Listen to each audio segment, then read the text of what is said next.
আসসালামু আলাইকুম রহমতুল্লাহি বারাকাতু। থেরাপির ডক্টর চ্যানেলের পক্ষ থেকে সবাইকে শুভেচ্ছা জানিয়ে শুরু করছি। আমি doctor Mohammad Abdullah Al-Mati, consultant physiotherapist. Hemiplegia বা পক্ষাঘাতগ্রস্ত এটি একটি নিউরোলজিক্যাল সমস্যা, যা শরীরের যে কোনো এক পাশের পুরোপুরি বা আংশিক অবশ হওয়ার মাধ্যমে প্রকাশিত হয়ে থাকে।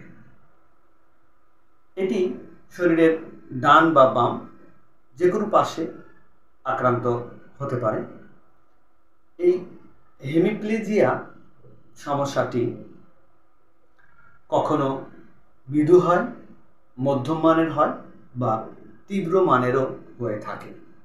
শরীরের যে পাশ, যে সাইড অবশ হয়ে যায়, এই অবশ হওয়ার ধরনের উপরে ভিত্তি করে, যেমন যদি শরীরের যে কোনো একটি পাশ, যেমন ডান পাশ যদি পুরোপুরি অবশ হয়ে যায়, সেখানে মাংসের কোনো রকম শক্তি উপস্থিত না থাকে, তাহলে এই পুরোপুরি অবশ হওয়া এই অবস্থাটিকে হেমিপ্লেজিয়া বলা হয়ে থাকে। যদি ডান পাশের এই অবশ হওয়ার ধরনটি কিছুটা অবশ এবং কিছুটা মুভমেন্ট করার ক্ষমতা বা মাংসে কিছুটা শক্তি থেকে যেয়ে থাকে, তখন এই অবস্থাটিকে বলা হয় হেমিপ্যারেসিস।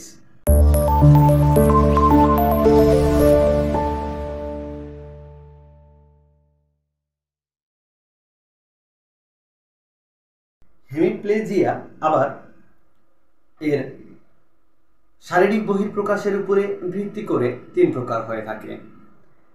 যেমন 1 নম্বর ধরনটি, এটিকে বলা হয় স্পাস্টিক হেমিপ্লেজিয়া।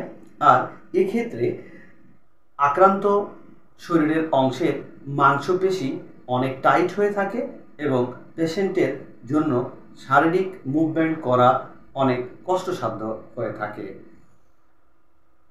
2 নম্বর অ্যাথেটয়েড হেমিপ্লেজিয়া। এই পর্যায়ে শরীরের অবশকৃত অংশের অনিয়ন্ত্রিত মুভমেন্ট হয়ে থাকে বা উত্থান হয়ে থাকে। 3 নম্বর ফ্লাসিড হেমিপ্লেজিয়া। এই পর্যায়ে শরীরের আক্রান্ত অংশের মাংসের কোনো শক্তিই থাকে না এবং মাংস একেবারে থলথলে আকার ধারণ করে। হেমিপ্লেজিয়ার শারীরিক বহিঃপ্রকাশের চিহ্ন: একজন ব্যক্তি যখন যে কোনো কারণে হেমিপ্লেজিয়াতে আক্রান্ত হন না কেন, তার আক্রান্ত শরীরের অংশের নাড়াচড়ার ক্ষমতা কমে যায় বা কোনো সময় পুরোপুরি অনুপস্থিত থাকে। তার দৈনন্দিন কাজকর্মের মধ্যে, যেমন কথা বলা, বিছানা থেকে উঠে বসা, দাঁড়ানো, প্রয়োজনে হাঁটা, কোনো বস্তু ধরতে চেষ্টা করা, এগুলো যে কোনোটি বাধাগ্রস্ত হতে পারে। অনেক বিষয়ই পেশেন্টের পক্ষে মনে রাখা সম্ভব হয় না বা মনোনিবেশ করতে অসুবিধা। হেমিপ্লেজিয়ার প্রধান কয়েকটি কারণের মধ্যে স্ট্রোক একটি কারণ। সে স্ট্রোক হতে পারে ইসকেমিক বা হেমোরেজিক। ট্রমাটিক ব্রেন ইনজুরি বা মানুষের মস্তিষ্কে আঘাতপ্রাপ্ত হওয়ার ফলেও হেমিপ্লেজিয়া হতে পারে। সেরিব্রাল পালসিতে হেমিপ্লেজিয়া হতে পারে। মাল্টিপল স্ক্লেরোসিস, এই ডিজিজেও হেমিপ্লেজিয়া হতে পারে। ব্রেন টিউমারেও হেমিপ্লেজিয়া হতে পারে। আর হেমিপ্লেজিয়ার আক্রান্ত ব্যক্তির চিকিৎসা, মেডিকেশন শুরু হওয়ার পর তার এই দুর্ঘটনা বা এই শারীরিক অসুস্থতা, এটিকে প্রাথমিকভাবে নিয়ন্ত্রণ করার পর তার যে চিকিৎসা পদ্ধতি শুরু হয়, সেখানে প্রয়োজন হয়ে থাকে দ্বিতীয় ধাপের রিহাব সেবা, যেটি গুরুত্বপূর্ণভাবে 3টি ভাগে বিভক্ত। ফিজিওথেরাপি করার প্রয়োজন হয়ে থাকে, অকুপেশনাল থেরাপি করার প্রয়োজন হয়ে থাকে, কোনো পেশেন্টের ক্ষেত্রে স্পিচ থেরাপি করার প্রয়োজন হয়ে থাকে। আজকের আলোচনায় আমরা ফিজিওথেরাপিতে কী ধরনের সেবা প্রদান করা হয়ে থাকে এবং তার একটি নমুনা এবং কিছু এক্সারসাইজ আমরা এখানে যেন নিজেরা প্র্যাকটিস করা যায় সেরকম কিছু এক্সারসাইজ উপস্থাপন করার মাধ্যমে এই ভিডিওতে আলোচনা করব। একজন পেশেন্ট হসপিটালাইজ হওয়ার পর তার যখন শারীরিক স্টেবল কন্ডিশন ডক্টর ডিক্লেয়ার করেন তখনই সেই পেশেন্টের বেডসাইড ফিজিওথেরাপি শুরু হয়। আর পরবর্তীতে যখন পেশেন্ট হসপিটাল থেকে চলে আসেন বাসায়, তারপর তার আউটডোর ফিজিওথেরাপি সেবা যখন শুরু হয় তখন তার রিহাব প্ল্যানিংটাকে তার শারীরিক অবস্থার উপরে বিবেচনা করে পরিকল্পনা প্রণয়ন করা হয়। আর এই শারীরিক অবস্থার বিবেচনায় আমরা পূর্বে যে কথাটি বলে এসেছি যে শারীরিক বহিঃপ্রকাশের মাধ্যমে হেমিপ্লেজিয়া 3 প্রকার, যেমন স্পাস্টিক, অ্যাথেটয়েড অ্যান্ড ফ্লাসিড। এই কন্ডিশনটার উপরে বিচার করে একজন পেশেন্টের রিহাব প্ল্যান পরিকল্পনা প্রণয়ন করা হয়। আজকে আমরা কথা বলবো ফ্লাসিড হেমিপ্লেজিক পেশেন্টের আউটডোর সেবা যখন শুরু হয় প্রাথমিক ধাপে আমরা পেশেন্টকে কি কি কাজ করিয়ে থাকি, কী ধরনের এক্সারসাইজগুলো আমরা ডিজাইন করে থাকি এবং সেই এক্সারসাইজগুলো আমাদের পেশেন্টের রিলেটিভরা, পরিবারের লোকেরা বাড়িতে যেন প্র্যাকটিস করতে পারেন সেই উদ্দেশ্যে আমরা যে এক্সারসাইজগুলো দেখিয়ে থাকি সেগুলো নিয়ে আজকে কথা বলবো। এটি মূলত এই পর্যায়ে passive range of motion exercise হিসাবে চিহ্নিত করা হয় এবং সেই প্যাটার্নগুলো দেখিয়ে দেওয়া হয়। প্রত্যেকটি জয়েন্টের এক্সারসাইজগুলো এখানে দেখানো হয়। হাতের, মাজার, পায়ের এক্সারসাইজগুলো আমরা করে দেখায়ে থাকি এবং বাড়িতে সেইভাবে এক্সারসাইজগুলো 3 সেশন যেন করা যায় এই ব্যাপারে আমরা পেশেন্টদেরকে উদ্বুদ্ধ করে থাকি। আর যারা আজকের এই ভিডিও দেখছেন তাদের জ্ঞাতার্থে আমি বলবো যে হেমিপ্লেজিক পেশেন্ট নিয়ে বা হেমিপ্লেজিক শোল্ডার পেইন হয়, হেমিপ্লেজিক পেশেন্টকে বাসায় আমরা যখন ম্যানেজ করি, তাকে যখন আমরা সার্ভিস দেই, তার যখন আমরা সেবা সুস্থতা করি তখন তার স্কিন কেয়ার নিয়ে একটা গুরুত্বপূর্ণ ব্যাপার থাকে। আর এই দুটি বিষয় নিয়েই আমাদের পূর্বে আলোচিত দুটি ভিডিও আছে, যার ডেসক্রিপশন বক্সে আমি লিঙ্ক দিয়ে রাখবো। যারা এখনও দেখেননি তারা দেখে নিতে পারবেন। আজকের এই আলোচনা কেমন লাগছে অবশ্যই কমেন্ট করে জানাবেন, ভিডিওতে একটি লাইক দেবেন, শেয়ার করে আপনার আশেপাশের অন্য সবাইকে দেখার সুযোগ করে দেবেন আর সাবস্ক্রাইব করে পাশে থাকবেন পরবর্তীতে এরকম গুরুত্বপূর্ণ ভিডিও পাওয়ার জন্য। চলুন আমরা আজকের পর্যায়ে আজকের এই আলোচনার ফিজিওথেরাপির প্রাথমিক পর্যায়ে আমরা যখন ফ্লাসিড পেশেন্টকে নিয়ে কাজ শুরু করি তখন passive range of motion exercise কীভাবে করে থাকি সেটি দেখার চেষ্টা করি।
শুধুমাত্র হেমিপ্লেজিক পেশেন্টের ক্ষেত্রেই প্র্যাকটিসেবল হবে তা কিন্তু নয়, এটি অনেক হেমিপ্যারেসিস পেশেন্টের ক্ষেত্রেও প্রয়োজনীয় হয়ে থাকে।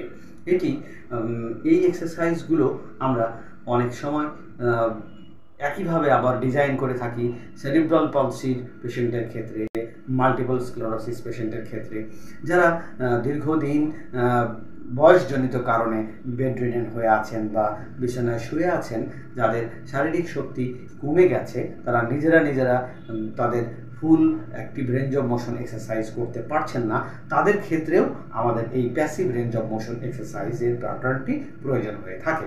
তাই আমরা এটি এখানে যেভাবে আজকের এক্সারসাইজগুলো দেখিয়ে দিচ্ছি, সেই প্যাটার্নটি অনেকগুলো কাজের ক্ষেত্রেই আপনার প্র্যাকটিস করার প্রয়োজন হতে পারে। তাই এই এক্সারসাইজগুলো প্র্যাকটিস করা দরকার হবে কি হবে না সেই মতামত অবশ্যই একজন বিশেষজ্ঞ ফিজিওথেরাপিস্টের সঙ্গে আলোচনা করে সিদ্ধান্ত নিয়ে তারপর প্র্যাকটিস করাটাই উচিত হবে। প্রত্যেক দিনে 3 সেশন করে প্রত্যেকটি মুভমেন্ট 10 বার করে করার চেষ্টা করি, তাহলে আমাদের সার্কুলেশন ইমপ্রুভ করবে, জয়েন্টের রেঞ্জ অফ মোশন ঠিক থাকবে এবং পেশেন্ট আস্তে আস্তে পরবর্তী ধাপে উন্নীত হবে, যখন আমরা দ্বিতীয় ধাপে assisted active range of motion exercise for flaccid hemiplegic patient আমরা দ্বিতীয় পর্যায়ে যখন আলোচনা করব, তখন আমাদের আজকের এই সেশনটি দেখা থাকলে বা আজকের এই ভিডিও সম্বন্ধে নলেজ থাকলে আমাদের পরবর্তী ভিডিওটি বুঝতে সুবিধা হবে। সঠিক ফিজিওথেরাপি সেবা নিন, জীবনের গতিময়তা বজায় রাখুন। সবাই ভালো থাকুন, সুস্থ থাকুন, সেই কামনায় আজ এখানেই শেষ করছি। আসসালামু আলাইকুম ওয়া রাহমাতুল্লাহি ওয়া বারাকাতুহু।